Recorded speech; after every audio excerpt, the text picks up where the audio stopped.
मैं हूं स्वाति और आप देखना शुरू कर चुके हैं जय भीम इंडिया न्यूज। आइए देखते हैं आज की कुछ खास खबरें। राजश्री छत्रपति शाहू महाराज स्मृति समारोह के अवसर पर सामाजिक न्याय परिषद का आयोजन नागपुर के अंबाझरी रोड स्थित इंस्टीट्यूट ऑफ इंजीनियरिंग कॉलेज में किया गया था। इस परिषद के प्रमुख अतिथि के रूप में नवी दिल्ली यूजीसी के पूर्व अध्यक्ष डॉक्टर सुखदेव थोरात थे। इस परिषद का मार्गदर्शन पुणे के एस.एम. जोशी सोशलिस्ट फाउंडेशन के सचिव माननीय साथी सुभाष लोमटे ने किया।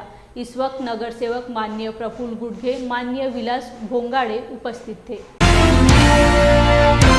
कोबी, कांदा, टमाटो आणि हीच व्यवस्था परवाच्या दिवशीपर्यंत जोपर्यंत कायदे वापस घेतले नाही देतील म्हणत होते, का म्हणत होते की बाजार ठरवेल भाव। अहो, या देशातल्या लोकांची क्रयशक्ती उद्ध्वस्त केली तुम्ही, तर या क्रयशक्ती उद्ध्वस्त झालेल्या जनतेच्या बाजारामध्ये काय भाव ठरवणार आहे तो समजून घ्या। या देशात अजून देखील फक्त कृषी क्षेत्रच तुम्हाला सर्वात जास्त रोजगार देतं आणि त्याच्याच मागे हे भिडलेले आहेत। त्याचं कॉर्पोरेटरायझेशन कसं करायचं इकडे लोकांचं लक्ष आहे। शाहू महाराजांनी हे वेळेत ओळखलं होतं आणि शाहू महाराजांनी कदाचित ॲडम स्मिथचा खूप छान अभ्यास केला होता वेल्थ ऑफ नेशन मध्ये, ज्याच्यात ॲडम स्मिथ म्हणतो किंवा तो भारतीय शेतकऱ्याचं आणि युरोपियन शेतकऱ्याची तुलना करतो, तेव्हा ॲडम स्मिथ म्हणतो की युरोपियन शेतकरी फक्त एक मक्याचं पीक घेतो आणि शांत बसतो, मात्र बंगालचा भारताचा शेतकरी 3 धानाचे पिकं घेतो, म्हणून भारतात भांडवल जास्त निर्माण होतं। मात्र काय करावं या भांडवलवादी व्यवस्थेने इथे काय करून ठेवलेलं आहे? 315 मिलियन मेट्रिक टन प्रोड्यूस करतो इथला शेतकरी, पण या भांडवल या संपत्तीचं फायदा मिळून भांडवलात रूपांतर होण्याऐवजी नुकसान होऊन शेतकऱ्याच्या उरावर कर्जच होतं। बहुतांशी आपण शेतकरी परिवारात नाव तिथे, माझं चुकत असेल तर तिथेच सांगवा। आणि मी लोकशाही तत्वांमध्ये विश्वास ठेवतो। तुम्हाला जर कंटाळा येत असेल तर टाळ्या वाजवा, मी बसून जाईल, कारण की हा प्रश्न आपल्या सगळ्यांशी निगडीत आहे शेतकऱ्यांचा। आणि कमीत कमी 3दा तरी आपण त्या भरोशावर ठेवत असतो। मित्रांनो, महाराजांबद्दल बोलायचं तर एकदा भिक्षुकशाहीचं बंड सर्वोदनकार ठाकरेंनी लिहिलेले तुम्हाला माहिती आहे, आणि त्यांनी सहज महाराजांना विचारता की मला या विषयावर पुस्तक लिहायची इच्छा आहे। आता महाराजांचा प्रचंड मोठा अभ्यास होता, वाचन होतं। त्यांनी अगदी सावेल, ब्युरिच, इंगरसॉल किंवा तेव्हा एक रॅशनलिस्ट प्रेस असोसिएशन नावाची संस्था होती, त्याची सिरीज रेफर करायला लागला। के.सी. ठाकरे म्हणजे प्रबोधनकार ठाकरे तेव्हा म्हणाले की मला स्वतःला इतका धक्का बसला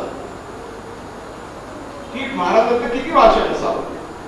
दुसरी के.सी. ठाकरेंनी लिहिलेली एक घटना मला मुद्दाम सांगू इच्छितो मी इथे, कारण की महाराजांचं काम अतिशूद्रांसाठी होतं, शूद्रांसाठीही होतं, आणि शूद्रांनी जे भोगलं त्यातलं म्हणजे राजा असेल तरी भोगलं। शिवाजी महाराजांचा राज्याभिषेकाच्या वेळेस शूद्र म्हणून जो अपमान झाला, वेदोक्त आणि पुराणोक्त मध्ये जो शाहू महाराजांचा अपमान झाला, त्याच्यापेक्षा कितीतरी पटीने प्रतापसिंग महाराजांचा वर शिक्षण बंदी लादल्या गेली ती लक्षात ठेवा। पेशव्यांनी प्रतापसिंग महाराजांवर शिक्षण बंदी लादल्या गेली होती, आणि हा इतिहास इत्तमभूत। विधायक हसन मुश्रीफ कोल्हापुर के कागल शहर में रहते हैं। आज सुबह ईडी द्वारा कार्रवाई की गई। कार्यकर्ताओं को खबर लगते ही कार्यकर्ताओं ने हंगामा किया। मुश्रीफ इनके घर के सामने जोर जोर से चिल्लाकर मुश्रीफ इनका जय जयकार। केंद्र सरकार और राज्य सरकार के खिलाफ जोरदार नारेबाजी की गई। पुलिस और कार्यकर्ताओं में काफी हंगामा हुआ।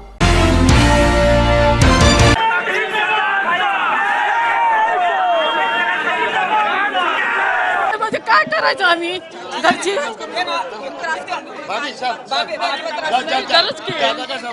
नाही नाही काय नाही, तुम्ही बी सगळी शांत राहा. काय करते हे बघा, तुम्ही सगळी जण शांत राहा. त्यांना सांगा की आम्हाला गोळ्या घालून जावा, गोळ्या घालून जावा आम्हाला. नाही नाही तुमच्या बरोबर आहे. त्याला सारखं यायचं आहे की नाही, गोळ्या घालून जावा म्हणून सांगा.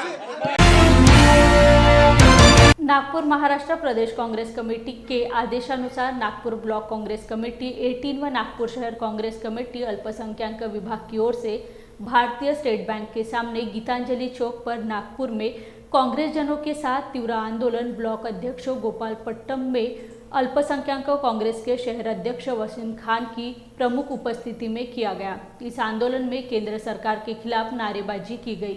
इस विषय पर वसीम खान ने अदानी को भारत का डकैत बताते हुए सरकार नरेंद्र मोदी डकैत अदानी को बचाना बंद करो और जल्द से जल्द गिरफ्तार करे ऐसी मांग की है।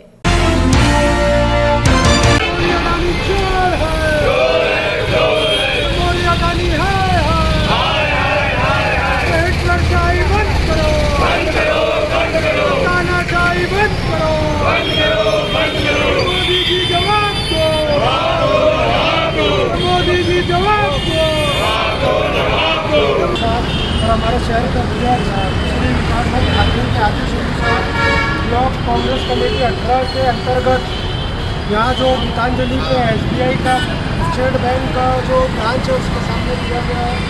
और ये मेले का जो हमारा मकसद है, जो अडानी ने जो इंडिया की गवर्नमेंट को और इंडिया की गवर्नमेंट के साथ मिलकर जो चूना लगाया है SBI और LIC को, और जो भली जनता, जो साफ सुथरी जनता को जो हजारों करोड़ का जो चूना लगाया, उसके विरोध में हम लोगों ने ये नारे निर्देशन दिया है। जो मोदी जी ने निर्मला सीतारमण द्वारा 31,000 करोड़ की जो मदद अडानी को की थी, उसका हिसाब किताब अभी तक नहीं दिया है। और बाकी जो और भी दिगर जो MLA MP दूसरी पार्टी के रहते हैं, उन पर ED की जांच बैठती है, CBI की जांच बैठती है, लेकिन पिछले 1 महीने से यह अडानी का प्रकरण चल रहा है। अभी तक इस पर ED की कोई मांग नहीं हुई है, अभी तक CBI की कोई जांच नहीं हुई है, अभी तक अडानी खुला घूम रहा है, अडानी को अभी तक डिटेन नहीं किया गया है। हमारी मांग है कि अडानी को डिटेन किया जाए और जितना भी हिसाब है जो गरीब जनता को जो नुकसान हुआ है, उसे जल्द से जल्द उसका हिसाब किताब मोदी जी को देना चाहिए। ये रंगा बिल्ला की जो सरकार है, हम दो और हमारे दो की जो सरकार है, हम दो नरेंद्र मोदी और अमित शाह, और हमारे दो अडानी और अंबानी, जैसा अडानी ने अभी डुबोया है, कुछ दिनों में ये अंबानी भी डुबोने वाला है। इसके विरोध में हम खड़े हैं। अगर से अडानी को रिटर्न नहीं किया गया तो हमारा जो ये नारा निर्देशन है, ये तीव्र आंदोलन की शक्ल में बदल जाएगा और हम यहाँ से दिल्ली और मुंबई जहाँ भी जाना पड़े वहाँ तक जाएंगे। जय भीम इंडिया में वक्त हो चला है एक छोटे से ब्रेक का। मिलते हैं ब्रेक के बाद। क्या हुआ बहू? माँ, पाइल्स की बहुत तकलीफ हो रही है। तो तुम गुदरोग सर्जन के पास क्यों नहीं गई? देखो, जैसे हार्ट के लिए हार्ट स्पेशलिस्ट, ब्रेन के लिए ब्रेन स्पेशलिस्ट, तो पाइल्स के लिए पाइल स्पेशलिस्ट क्यों नहीं? स्त्री हो या पुरुष, टॉयलेट में तकलीफ केवल पाइल्स ही नहीं, और भी कई प्रकार के गुदरोग तथा कैंसर भी हो सकता है। इसीलिए इसकी प्रत्यक्ष जांच जरूरी है।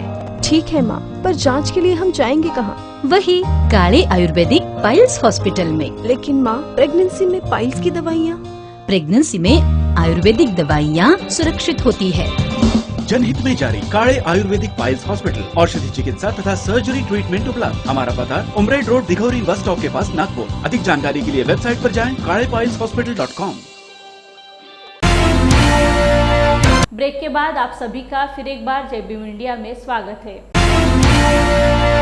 आगामी 22 और 23 मार्च को कर्मवीर दादा साहेब कुंभारे जन्म शताब्दी महोत्सव का आयोजन किया गया है। इस महोत्सव का प्रारंभ 22 मार्च को होगा। केंद्रीय मंत्री माननीय नितिन गडकरी के हाथों कर्मवीर दादा साहेब कुंभारे के पुतले का अनावरण किया जाएगा। इस समारोह के अध्यक्ष उप मुख्यमंत्री देवेंद्र फडणवीस होंगे। इस समारोह में और भी बड़े नेता मान्यवर उपस्थित होंगे, ऐसी जानकारी ओगावा सोसाइटी के अध्यक्ष और पूर्व राज्य मंत्री एडवोकेट सुलेखाताई कुंभारे इन्होंने पत्र परिषद में दी है। 23 तारखेला हा कार्यक्रम होणार आहे. 23 तारखेला सकाळला विशेष बुद्ध वंदना भिक्खू संघाच्या प्रमुख उपस्थितीत. आणि कदाचित आपल्याला माहीत नसेल, माझी आई जी आहे ती फार धार्मिक आहे. तिने अष्टशील घेतलेलं आहे 40 वर्षापूर्वी माझे वडील गेल्यानंतर. आणि म्हणून माझ्या आईच्या हस्ते, नलिनीताई कुंभारे यांच्या हस्ते भिक्षू संघाला चिवरदान आणि संघदान देण्यात येईल. 23 तारखेला सकाळचा हा धार्मिक कार्यक्रम झाल्यानंतर सायंकाळी 5 वाजता आम्ही जवळपास 100 ज्या सामाजिक संघटना आहेत, ज्यांनी शैक्षणिक क्षेत्रात, सामाजिक क्षेत्रामध्ये, धार्मिक यामध्ये, सांस्कृतिक कार्यक्रमामध्ये ज्यांनी आपलं असं फार मोठं योगदान दिलं आहे, असं 100 NGO, 100 संस्थेचा आम्ही या दादासाहेब कुंभारे जन्मशताब्दी निमित्त आम्ही त्यांना स्मृतिचिन्ह देऊन आम्ही त्यांचं सन्मानित करणार आहोत त्यांना. आणि या कार्यक्रमाच्या निमित्ताने तुम्हाला आता तुम्ही नवीन पिढी आहे, तुम्हाला माहीत असायला पाहिजे दादासाहेब कुंभारे यांचं. म्हणून तुम्हाला एक हे दिलेलं आहे फोल्डर. या फोल्डरमध्ये दादासाहेबांचं पूर्ण जीवन हे मी लिहिलेलं आहे, सुरुवातीपासून शेवटपर्यंतचं. तर हे आता फोल्डरच्या रूपात न राहता एक आम्ही स्मरणिका प्रकाशित करणार आहोत, कर्मवीर. तर त्या कर्मवीर स्मरणिकेचं प्रकाशन 23 तारखेला सायंकाळी 5 वाजता सिने निर्देशक जे आहेत आपले नागराज मंजुळे यांच्या हस्ते होणार आहे. आणि या निमित्ताने दादासाहेबांचं पूर्ण जीवन कार्य हे परत लोकांपर्यंत पोहोचवण्याचं हे काम आम्ही या निमित्ताने करणार आहोत. या कार्यक्रमाला जे 23 मार्चला जो कार्यक्रम आहे त्यामध्ये आम्ही प्रयत्न करत आहोत की सर्व रिपब्लिकन पक्षाच्या नेत्यांनासुद्धा आम्ही आमंत्रित केलेलं आहे. त्यामुळे प्रकाश आंबेडकर साहेबांची वेळ आम्हाला मिळू शकली नाही, पण भारतीय बौद्ध महासभाचे कार्याध्यक्ष, केंद्रीय कार्याध्यक्ष असलेले भीमराव यशवंतराव आंबेडकर हे त्या कार्यक्रमाचे अध्यक्षस्थानी राहणार आहेत. आणि माननीय कवाडे सर PRPचे, माननीय राजेंद्र गवई RPIचे सरचिटणीस आणि स्मारक समितीचे सन्मान्य सदस्य आहेत ते, आणि रिपब्लिकन पक्ष खोब्रागडे गटाचे ज्येष्ठ नागरिक माननीय माजी आमदार उपेंद्र शेंडे यांना या कार्यक्रमाच्या ठिकाणी प्रमुख अतिथी म्हणून आम्ही आमंत्रित केलेलं आहे. रायगढ़ जिले के हेमनगर में छत्रपति शिवाजी महाराज की जयंती धूमधाम से मनाई गई। शिवसेना के रायगढ़ जिला प्रमुख राजा केनी ने छत्रपति शिवाजी महाराज के प्रतिमा की पूजा की। ढोल और पटाखों के साथ शोभा यात्रा निकाली गई। इस वक्त किए गए वेशभूषा ने सबका ध्यान अपनी ओर खींच लिया।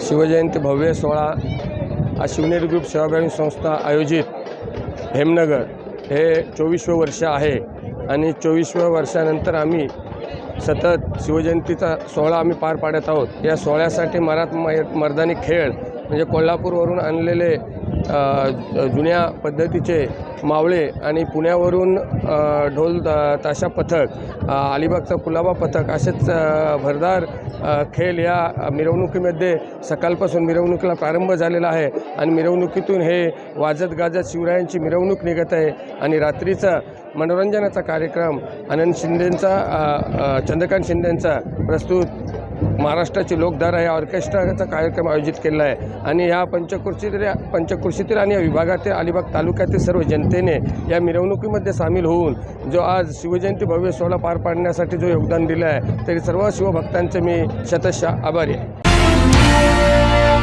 शिवसेना शिंदेगढ़ सह संपर्क प्रमुख राजेश सराफ के नेतृत्व में तिथिनुसार छत्रपति शिवाजी महाराज जयंती बड़े ही उत्साह के साथ मनाई गई। इस वक्त बच्चे शिवाजी महाराज के वेशभूषा में घोड़ों के साथ खेलते नजर आए। शिंदे गुट की तरफ से बड़े पैमाने पर शिव जयंती मनाई गई। महिला आघाड़ी की शुभांगी ठमेकर के नेतृत्व में महिलाओं ने बड़ी संख्या में सहभाग लिया। करते. आज आहे शिवाजी महाराजांची जयंती. ही जयंती आपण खूप मोठ्या प्रमाणात साजरी करतो आणि सगळ्यात जास्त म्हणजे मला याचा आनंद होत आहे की यावेळेस महिला आघाडी खूप समोर आली. जेव्हापासून माननीय मुख्यमंत्री एकनाथ शिंदे साहेब जेव्हापासून आले आणि टाळेबंदीच्या अर्थबजेटमध्ये जे काही बोलले आहे महिलांसाठी जे काही कामगिरी केली, जे काही योजना केल्या ते खरं कौतुकास्पद आहे. त्याच्यामुळे सगळीकडे जल्लोष आहे, तो एक आनंद आहे. आज साधारण जनतेचं गोरगरीब सगळ्यांचं तर भलं होणार आहे, पण महिलांचं सगळ्यात जास्त मोठ्या प्रमाणात आहे. त्यामुळे आज ही शिवजयंती खास करून शिवसेना पक्षासाठी खूप मोठा आनंद व्यक्त आहे.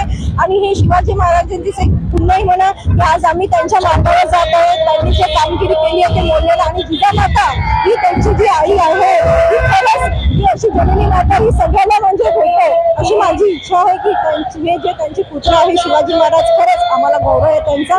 आणि आज जी शिवजयंती आम्ही साजरी केली आहे अशाच प्रकारे आम्ही नेहमी साजरी करू आणि त्याच्यामुळे महिला आघाडी नेहमी समोर राहील आणि याच्यापेक्षा जास्त प्रतिसाद आपण पुढच्या शिक्षण जल्लोषात मध्ये करू. बस एवढं मला सगळं. जय महाराष्ट्र. जय भीम इंडिया में वक्त हो चला है एक छोटे से ब्रेक का. मिलते हैं ब्रेक के बाद. क्या हुआ बहू? माँ, पाइल्स की बहुत तकलीफ हो रही है. तो तुम गुदरोग सर्जन के पास क्यों नहीं गई? देखो, जैसे हार्ट के लिए हार्ट स्पेशलिस्ट, ब्रेन के लिए ब्रेन स्पेशलिस्ट, तो पाइल्स के लिए पाइल्स स्पेशलिस्ट क्यों नहीं? स्त्री हो या पुरुष, टॉयलेट में तकलीफ केवल पाइल्स ही नहीं और भी कई प्रकार के गुदरोग तथा कैंसर भी हो सकता है. इसीलिए इसकी प्रत्यक्ष जांच जरूरी है. ठीक है माँ, पर जांच के लिए हम जाएंगे कहाँ? वही काले आयुर्वेदिक पाइल्स हॉस्पिटल में. लेकिन माँ, प्रेगनेंसी में पाइल्स की दवाइयाँ. प्रेगनेंसी में आयुर्वेदिक दवाइयाँ सुरक्षित होती है. जनहित में जारी काले आयुर्वेदिक पाइल्स हॉस्पिटल, औषधि चिकित्सा तथा सर्जरी ट्रीटमेंट उपलब्ध. हमारा पता उमरेड रोड दिघौरी बस स्टॉप के पास नागपुर. अधिक जानकारी के लिए वेबसाइट पर जाएं kalepailshospital.com. ब्रेक के बाद आप सभी का फिर एक बार जय भीम इंडिया में स्वागत है.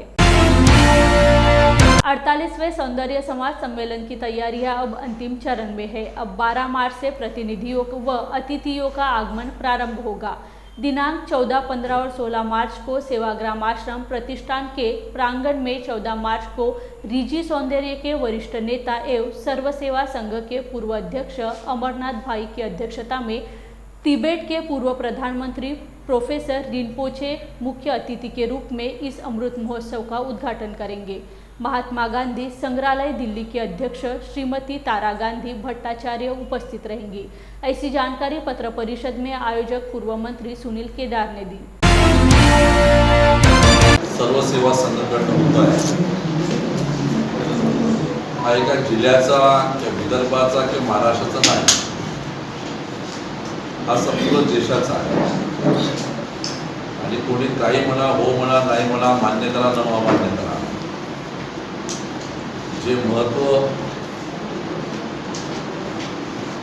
आज सेवाग्राम आश्रमला जगामध्ये आहे ते महत्व त्यासोबत दुसरी तुलना होऊ शकत नाही. जेव्हा देशाची स्वातंत्र्याचा विषय ज्यावेळेस चर्चा येतात एक तपभूमी आहे.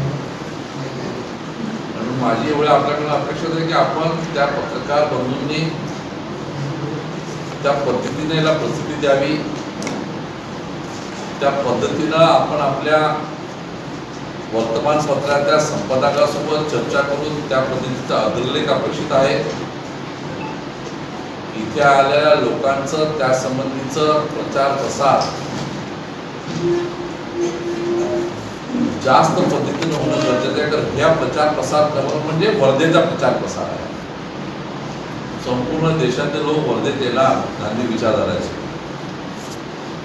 आणि गांधी विचारधारा ही वर्धेतनंच आम्ही सगळेजण घेऊन गेलो. म्हणजे एवढा मोठा मानसन्मान द्यायला देशातले वेळप्रसंगी परदेशातलेही सुद्धा काही गांधी विचारधारा येणार आहे. विचारधाराच्या लोक हा एक तुमच्यासाठी वर्धेसाठी गौरवाचाच विषय आहे. वह संप्रदाय है जिसमें करीब 600 मिलियन युवा है और उसमें 65% है जो टोटल पॉपुलेशन का 65% युवा है. तो उनके लिए हम लोग का क्या सोच है, हमारे सरकार का भी क्या सोच है, हम लोग गांधीयन धारा में क्या हो सकता है, ये सब लेकर भी खास करके एक सेशन हमने रखे हैं युवा लोगों के लिए। हम लोग इस सम्मेलन का मूल जो थीम रखा गया है वो थीम यही है कि no war, no violence, we are for peace and non violence. तो आज के दुनिया में देखिए जो यूक्रेन और रशिया के बीच में अभी भी कितने लंबे समय से युद्ध चल रहे हैं, लेकिन वी आर नॉट लिमिटेड विद दिस वॉर ओनली, क्योंकि हम समझते हैं कि समाज के अंदर जो विषमता है, समाज के अंदर जो एक्सप्लॉयटेशन है, ये जब तक नहीं खत्म होगा असल में शांति स्थापना संभव नहीं होगा। इस हिसाब से इस विषय को इस बार मेन थीम के नाते से रखा गया है। शिवसेना शिंदे गुट के नेता और पूर्व मंत्री रामदास कदम के छोटे भाई सदानंद कदम को ईडी के अधिकारियों ने खेड़ के कुदोशी स्थित उनके आवास अनिकेत फार्म हाउस से गिरफ्तार किया। दापोली तालुका के मुरुड में कथित साई रिसोर्ट के मामले में यह ईडी की कार्रवाई की गई।